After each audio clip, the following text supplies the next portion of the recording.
So here's a problem that I've seen a lot of people having in class, but I was having a hard time getting it sorted out because the people having the problem were all in different parts of the room, and it's kind of hard to demonstrate with a smaller needle and thread also. So here we go. Giant needle, giant thread, where everybody can see.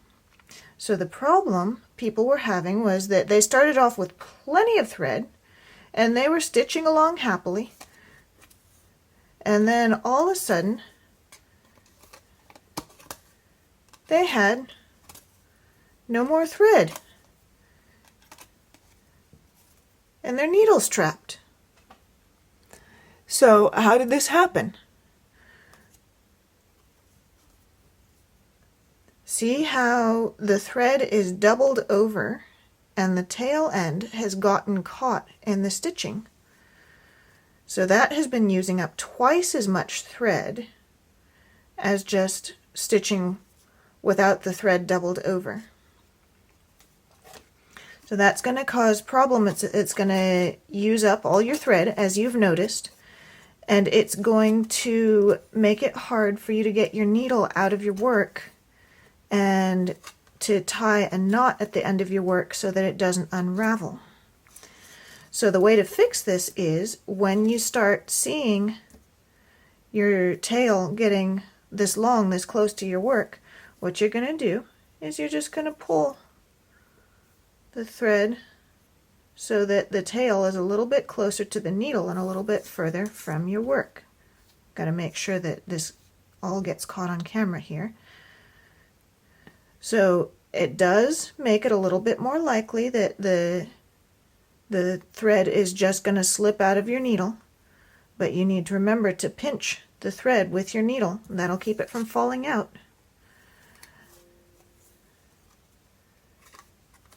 But now I can stitch without my tail getting stuck, and I have enough thread to stitch a lot longer.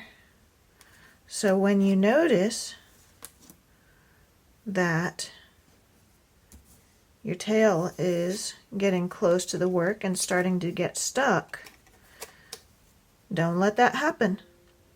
Don't let your tail get trapped. Don't let your needle get trapped, because that's going to cause problems. You might need to back it up and free that tail. Pull it a little bit closer through the eye of your needle so that you don't run out of thread and your needle does not get trapped. Don't let your needle get trapped.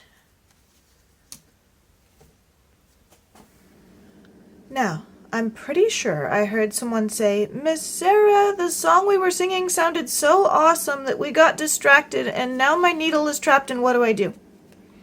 So, you can fix this. It's easiest to fix if you've done a running stitch or a whip stitch. It can be fixed on a blanket stitch. It's a little bit trickier, but not impossible. Your first step is to go back along the line of your stitching and see if you can spot that little tail somewhere. It may be hidden between the layers of fabric if you're stitching two things together. If that's the case, just look along your work until you see a spot where instead of the thread being so thick, it becomes a little thinner. You can tell that that's where you went from one strand of thread to two strands of thread. And so that is where you're going to start kind of picking the tail out.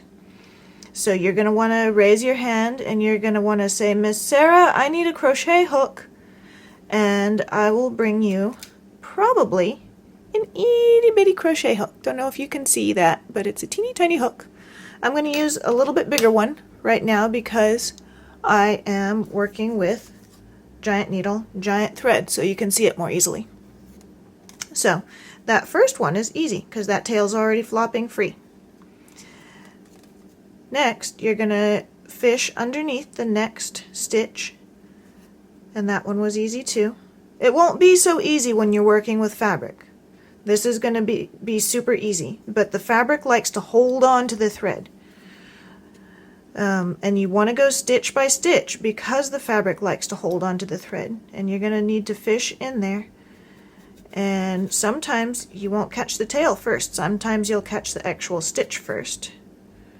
And you'll be tugging and tugging and it doesn't want to go anywhere. So if that's happening, try the other one. And you're just going to need to go stitch by stitch. And see, that's my actual stitch. So that means this is my tail. And free that tail. So now it's not dropped anymore. And I can carry on.